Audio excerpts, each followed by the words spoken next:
Donc le modèle des quatre modes d'identification, l'animisme, le totémisme, l'analogisme et le naturalisme, je l'ai proposé à l'origine pour essayer de rendre compte des différentes formes de continuité et de discontinuité entre humains et non-humains qui ne s'appuieraient pas sur un modèle occidental dans lequel c'est l'une de ces formes de discontinuité, le rapport entre nature et société, qui domine. Et la tendance, évidemment, de la plus grande partie de l'anthropologie au cours du dernier siècle avait été d'utiliser ces catégories de nature et culture ou de nature et société comme les outils d'analyse de réalités sociales étrangères à l'Europe et sur lesquelles on plaquait au fond comme outils analytiques des créations historiques que l'Europe avait forgées pour elle-même pour comprendre sa propre position dans l'histoire, disons, et sa propre trajectoire historique et politique. Donc il y avait cet aspect qui me paraissait conduire à relativiser les concepts que l'anthropologie employait, tout en proposant d'autres qui permettaient aussi de généraliser. C'est-à-dire que l'Europe devenait, ou le modèle européen qui s'est ensuite répandu avec l'expansion de la modernité ailleurs dans le monde et que j'appelais le naturalisme, n'était qu'une variante possible parmi ces formes de continuité et de discontinuité. Or, ceci avait des conséquences, et notamment des conséquences du point de vue de la reformulation des concepts. L'une de ces conséquences, c'est que, et je m'en suis rendu compte assez vite, c'est que la plupart des concepts que nous utilisons dans les sciences sociales, et tout particulièrement en anthropologie, sont des concepts qui sont inadéquats pour décrire les réalités que nous observons, parce que ce sont des concepts qui sont issus d'une sorte de combinaison entre le droit des Romains et la philosophie des Lumières, et qui sont donc adaptés à saisir, à définir et à qualifier certaines caractéristiques de nos propres institutions, mais qui ne sont pas du tout adaptés à caractériser des institutions dont l'histoire, les modes de formation sont très différents. Je vais en donner un exemple, c'est quelque chose sur lequel que j'ai un peu évoqué dans le livre qui a été en somme la synthèse de mes travaux sur cette question qui s'appelle « Par-delà nature et culture », mais que j'ai ensuite développé dans mon enseignement, c'est tout simplement la notion de société. La notion de société nous paraît aller de soi, elle est centrale dans au moins la conception durkheimienne de la vie sociale, et donc elle est centrale de ce fait dans l'héritage que Durkheim a laissé dans la pensée anthropologique française et dans la pensée anthropologique anglaise, où il a joué un rôle considérable, bien évidemment dans la sociologie, mais là c'est peut-être moins critiquable, mais utiliser le concept de société, c'est-à-dire utiliser l'idée que les humains forment une totalité auto-organisée, qui s'est dotée de conventions, qui a des valeurs singulières, qui a des institutions qui lui sont propres, etc., est une notion qui est liée à la dissolution d'un ordre cosmique qui était celui des sociétés d'ordre d'Ancien Régime, et qui a donc un sens dans l'évolution politique et historique de l'Europe, mais qui ne permet pas du tout de qualifier les Achuar, par exemple. Pour les Achuar, la notion de société n'a aucun sens. Pourquoi ? Parce que ce qui forme société, c'est le fait de posséder une physicalité semblable. Autrement dit, chaque groupe d'êtres, disons des plantes ou des animaux, qui a une physicalité semblable, constitue ce que nous appellerions une société, avec ses institutions, ses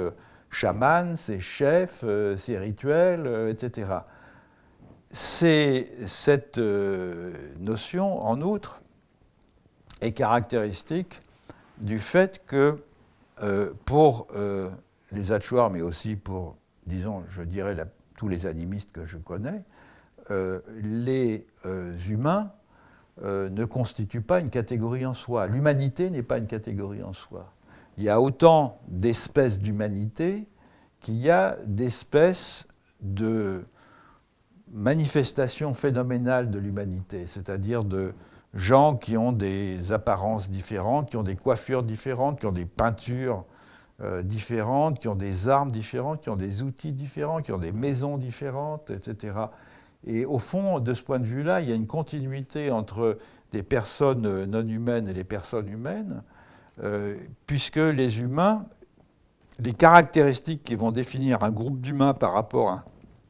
un autre groupe d'humains que nous appellerions culturels, ils parlent une langue différente, ils ont des outils différents, etc., sont vus comme étant, non pas naturels, parce que ça n'aurait guère de sens d'employer ça, mais comme des dispositions intrinsèques à la classe d'être, hein, comme des outils pour agir dans le monde. Et donc de ce point de vue-là, le bec du toucan ou les nageoires du poisson sont comme la sarbacane ou la langue, permettent de distinguer de ce que j'ai appelé des tribus-espèces, c'est-à-dire des choses qui sont à la fois une espèce du point de vue des différenciations morphologiques et des outils physiologiques que chaque espèce mobilise ou anatomiques, et des tribus en ce sens que des groupes relativement clos les uns sur les autres. Une chose qui m'avait beaucoup frappé, par exemple, c'était une remarque de Bogoras, le grand savant russe, à propos des Tchoukts de Sibérie, de l'extrême est de la Sibérie, lorsqu'il disait pour les Tchoukts, même les ombres sur le mur vivent dans des villages où elles subsistent en chassant. Et donc là, on avait une classe morphologique d'êtres, des ombres, dont les Tchouks savaient très bien qu'ils sont formés par la projection d'une source lumineuse devant laquelle s'interpose un corps solide. Hein, ils ne sont pas plus bêtes que les autres. Mais néanmoins, cette idée signifiait que cette forme d'existence des choses, qui est l'ombre, avait une autonomie qui lui était propre, hein, une vie sociale qui lui était propre, un mode de subsistance qui lui était propre, etc. Donc,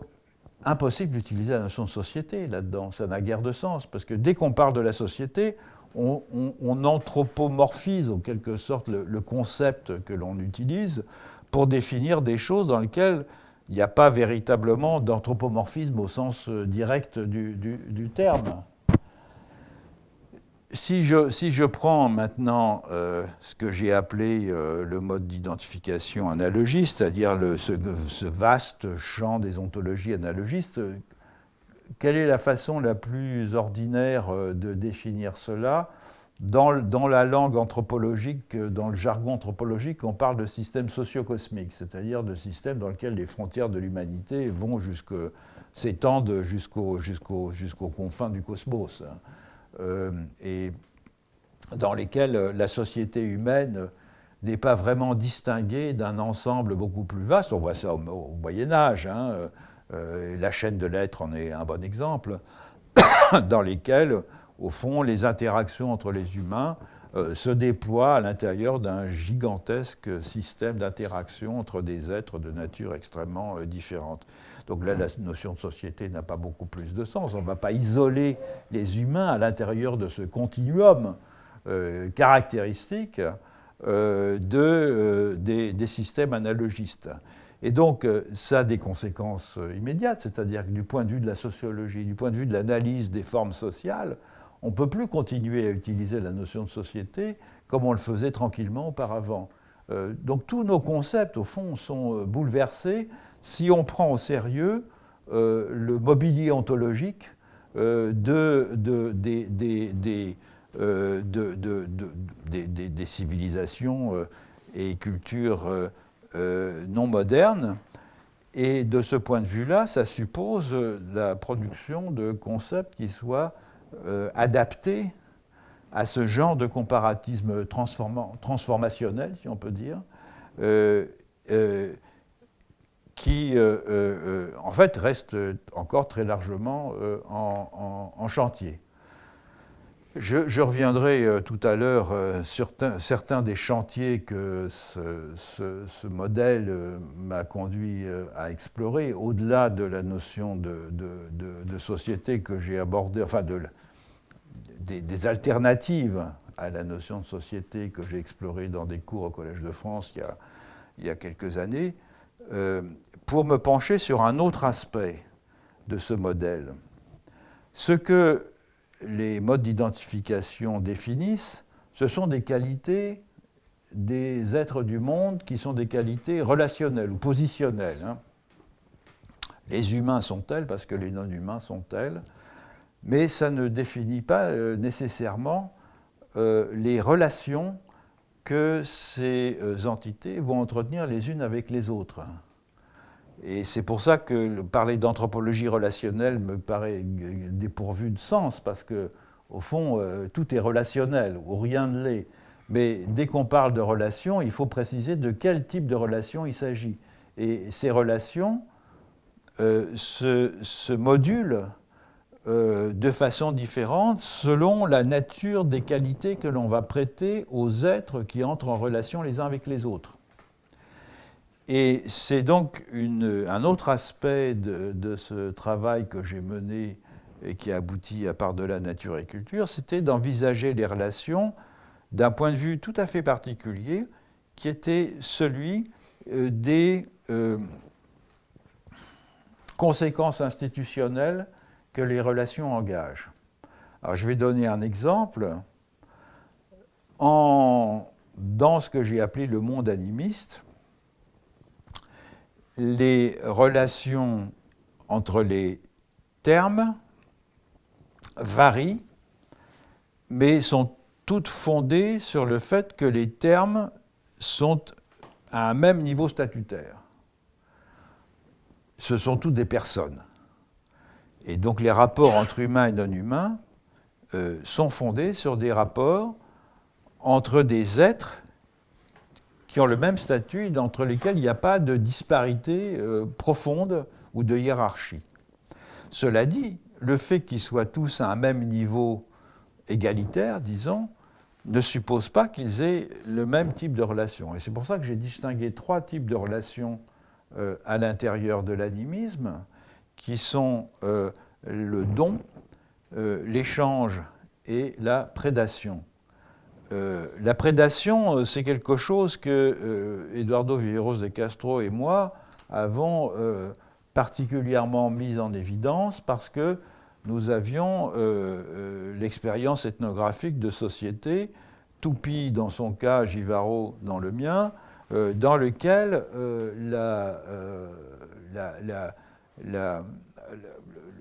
la destruction où l'appropriation et la destruction du corps de l'ennemi jouaient un rôle considérable, soit par le cannibalisme, soit par la chasse aux têtes. Et il nous semblait, à l'un comme à l'autre, qu'il y avait dans cette opération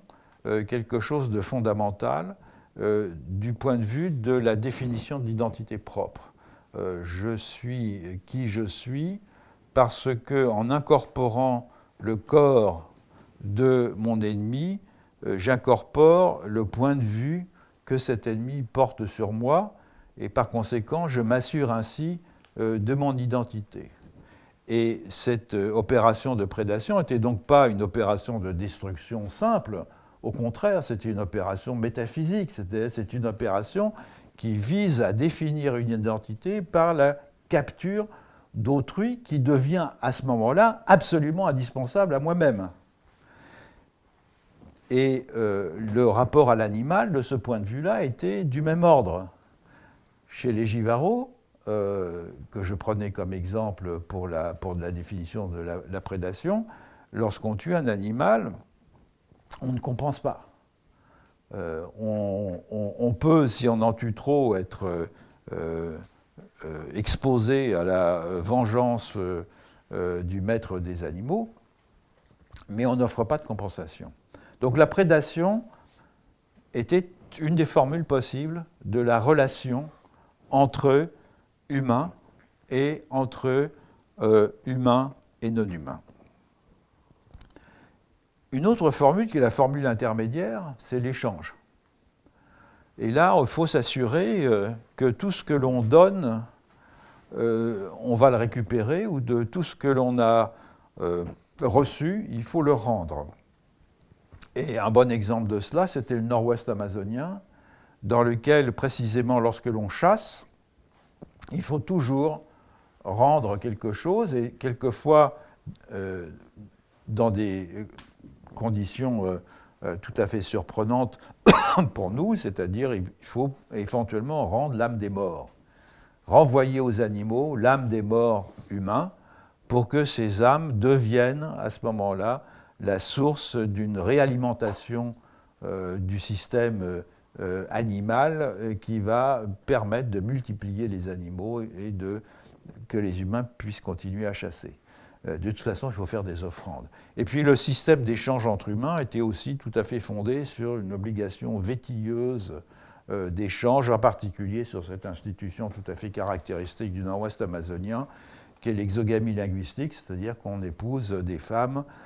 C'est une société patrilinéaire et patrilocale. Enfin, ce sont des collectifs patrilinéaires et patrilocaux, mais il faut épouser des femmes qui parlent une langue différente de la sienne. Donc il y a une circulation à l'intérieur d'un réseau régional très important de femmes,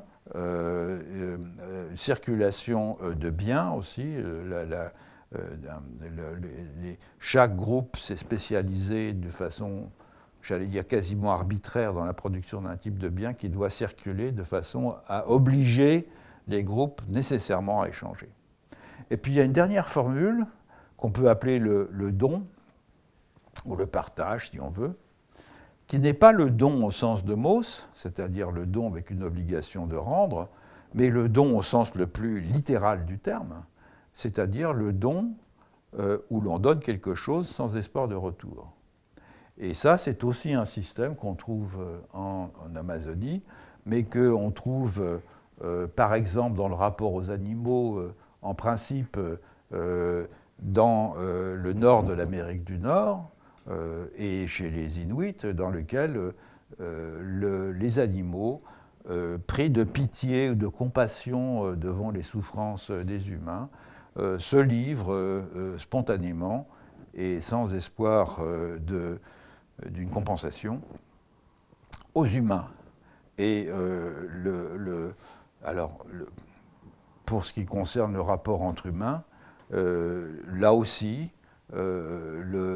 le partage est une valeur absolument centrale. La minimisation des différences entre les individus aussi. J'avais pris, pour ce qui est de l'Amazonie, le cas des Ashaninka comme modèle. Donc on avait trois formes de relations dominantes, fondées sur un même principe initial, caractérisant les rapports aux humains et les rapports aux non-humains, qui venaient moduler un même mode d'identification. Alors je ne vais pas poursuivre ce que l'on peut facilement lire dans mes travaux, mais les relations, le système des relations permet en fait de donner non seulement de la flexibilité au mode d'identification, mais permet de comprendre aussi une chose très importante, c'est comment un mode d'identification se transforme. C'est-à-dire comment, du fait qu'un mode de relation, du fait de questions de circonstances, disons, qui sont peut-être souvent accidentelles, n'est plus adéquate à faire fonctionner correctement un mode d'identification. Et à ce moment-là, des nouvelles relations s'instaurent qui transforment le mode d'identification et le conduisent à basculer dans quelque chose d'autre. Donc ça, c'était quelque chose qui pour moi était important, que j'ai exploité pour essayer de comprendre comment se transformaient précisément les modes d'identification à travers un exercice que j'appellerais d'histoire structurale, c'est-à-dire dans lequel l'histoire peut avoir, parce qu'il n'y a pas du tout de causalité historique, c'est-à-dire comment, en passant des collectifs du nord de l'Amérique du Nord, depuis et en traversant le détroit de Bering vers la Sibérie septentrionale et en descendant vers la Mongolie, ont passé progressivement par des petites transformations d'un système animiste donateur, c'est-à-dire précisément, comme je le disais tout à l'heure, dans lequel les animaux se donnent et dans lequel, sans compensation, dans lequel il faut minimiser les différences entre les humains, à un système d'analogisme hiérarchique, fondé sur la protection, c'est-à-dire sur l'élevage, sur le fait que les animaux protègent le bétail, que les humains protègent le bétail, que des divinités protègent les humains, etc. Donc un étagement hiérarchique, et par toute une série de petites transformations dont je n'ai pas voulu rentrer, d'ailleurs dans beaucoup de cas c'est difficile de savoir comment historiquement ça s'est passé, mais qui sont simplement des transformations logiques du système. On passe d'un système à un autre par toute une série de petites variations. Donc là, c'est une histoire structurale d'une certaine façon, mais c'est l'amorce d'une possibilité pour comprendre ces transformations, comment on passe d'un mode d'identification à un autre. Un autre aspect sur lequel je voudrais insister, parce qu'il m'a fourni l'occasion de pas mal travailler sur cette question, et je suis loin d'avoir achevé le projet, c'est celui des effets dans d'autres domaines d'autres domaines de la vie que la vie sociale, de ces variations ontologiques, de ces différents régimes ontologiques, et c'est le domaine des images. Je me suis intéressé au domaine des images parce que je me suis posé la question de savoir si le modèle que j'avais proposé, qui est entièrement fondé sur des matériaux discursifs, a une certaine robustesse ou une certaine pertinence, je pourrais vérifier cela en utilisant d'autres types de matériaux non discursifs, à savoir les images. Matériaux discursifs, parce que tout ce sur quoi je me suis fondé, c'est des ethnographies, donc c'est des discours, c'est des traités médicaux, philosophiques, théologiques, etc. Les images, c'est quelque chose de très différent, et si j'arrive à repérer dans les images des continuités et des discontinuités entre humains et non-humains du type de celles auxquels les systèmes discursifs m'avaient donné accès, alors il y a des chances que je ne me sois pas complètement trompé dans l'identification, ce mode d'identification, justement. Donc je me suis lancé dans ce projet, je l'ai fait de différentes façons. Je l'ai fait d'abord, évidemment, dans un premier temps, en regardant dans les exemples ethnographiques ou historiques que j'avais choisis pour illustrer chacun des modes d'identification, quel était le type d'image qui avait été produit.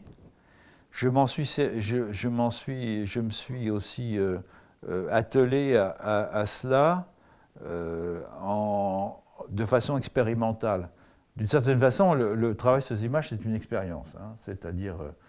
pour voir comment ça marche avec les images. Et à l'intérieur de cette expérience, j'ai fait une autre expérience qui est une exposition au musée du Quai Branly,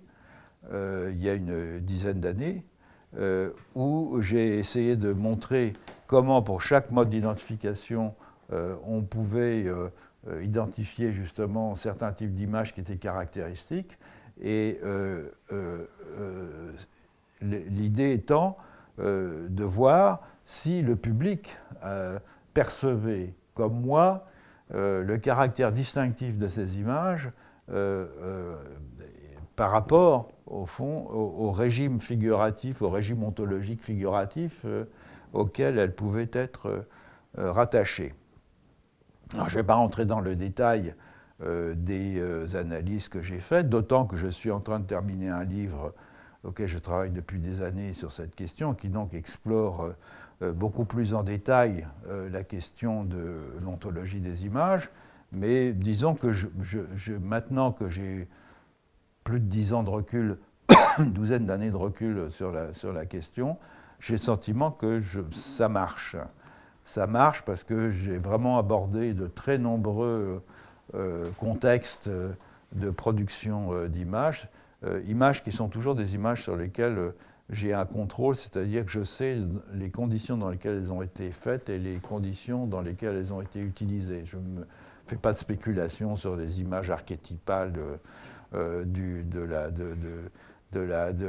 grottes ornées, par exemple. Eh bien, ça marche. Je pense que on peut même enrichir, au fond, la définition des modes d'identification par la déclinaison de chacun de ces modes d'image, à la fois sur ce que ces images révèlent de ce qui est important dans le monde, c'est-à-dire ce qui est montré ou ce qui n'est pas montré. Hein, c'est des choses qu'on choisit de montrer et d'autres qu'on choisit de ne pas montrer. Et dans la manière de les montrer, c'est-à-dire dans les techniques formelles qui sont employées pour les montrer. Donc c'est un modèle qui est assez productif de ce point de vue-là, parce qu'il peut être transposé ou utilisé en tout cas, comme je l'ai dit tout à l'heure, à la fois pour tenter de résoudre des questions de sociologie comparative et pour tenter de comprendre des questions de figuration.